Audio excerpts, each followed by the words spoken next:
So, Scott, kind of get right into the heart of it here. Before we get started, though, let's get into the three things that we're going to talk about: machine learning, artificial intelligence, and natural language processing. And obviously, you hear AI, artificial intelligence, natural language processing, NLP. So you can use those acronyms now that we've spelled it out. But why don't you explain Okay, what's the difference between all these things? let's start with machine learning and AI because they kind of are a progression. So machine learning is effectively complex calculations that draw correlations, typically through a mathematical process called regression. But they build mathematical models that will allow one to anticipate or determine what's going to happen next. So a machine learning tool, it looks at data, it processes the data, it draws all the correlations, and then it makes a great big huge mathematical model. Imagine, a very, very simple one would be a polynomial equation or something. But then when you do the next set of inputs, it tells you where it's going to go. And machine learning is kind of the first step in the progression of the technology because it was a mathematical process that calculated mathematical formulas.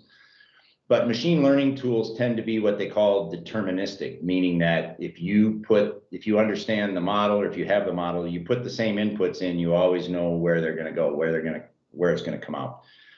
The next step was AI, and AI, for me, the operative word in AI is prediction.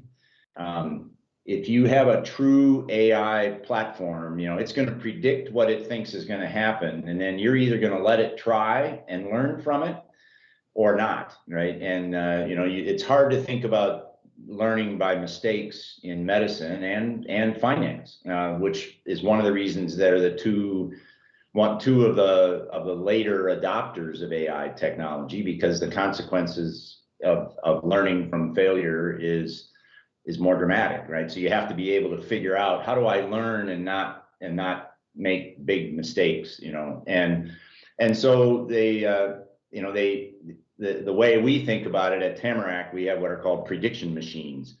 So we build a mathematical machine from past data, learn what are the parameters that influence an outcome, then we predict the outcome, and the business makes a decision about, yep, I want that outcome, they go towards it.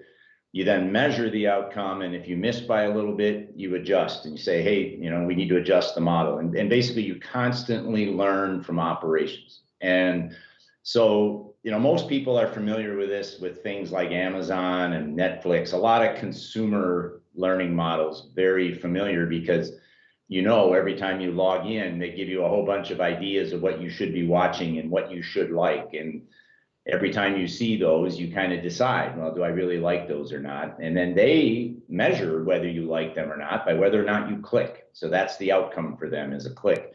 Well, in finance or AI, the outcome could be an agreement. Yeah, I do like that rate, I do like that deal, I do like those terms. And an outcome can be, yeah, they didn't make all of their payments, there's delinquency, and you see that, right? So, and every time you have an outcome that's different from what you predicted, you learn, and that's AI.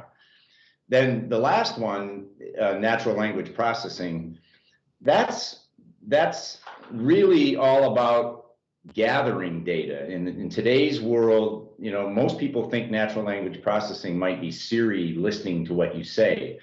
And that's true, but when Siri listens to what you say, she then converts it into a text stream, into a written document. And then they have algorithms and technologies that will then understand that written language and make decisions about what to say back, or what does it actually mean. And so natural language processing can do everything from voice activation in systems, so you can just talk in your natural voice and tell a piece of technology, a computer, tell it what to do, to grabbing with optical character recognition from scanners. You can grab all the terms off of a financial report and then spread it appropriately into the financial system. So bank statements can be spread into a credit analysis With system. no real pair of eyes doing the manual work, finding And this it can line, be putting it into all, that that's right. model.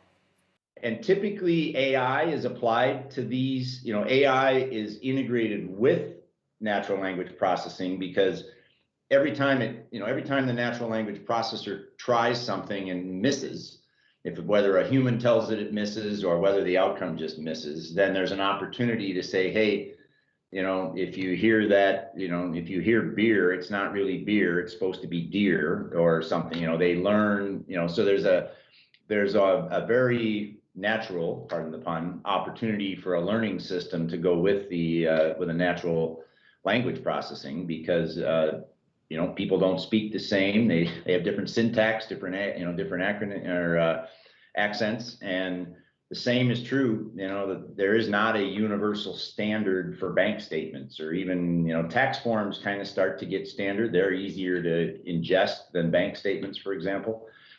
And that's where AI has a lot of value in today's world, is the diversity of the fabric of information that we're trying to ingest. And you need to learn. You can imagine, if somebody writes out their bank statement on a napkin, and you have a system that could spread that. I mean, that's where they want to go, right? Right. Got it. Awesome. Thank you. Well, I think that helps clear it up for certainly for me. I hope for others. Now we're going to get into the heart of it. So what is what we're going to get into. So we'll end Yeah. this segment and pick right back up.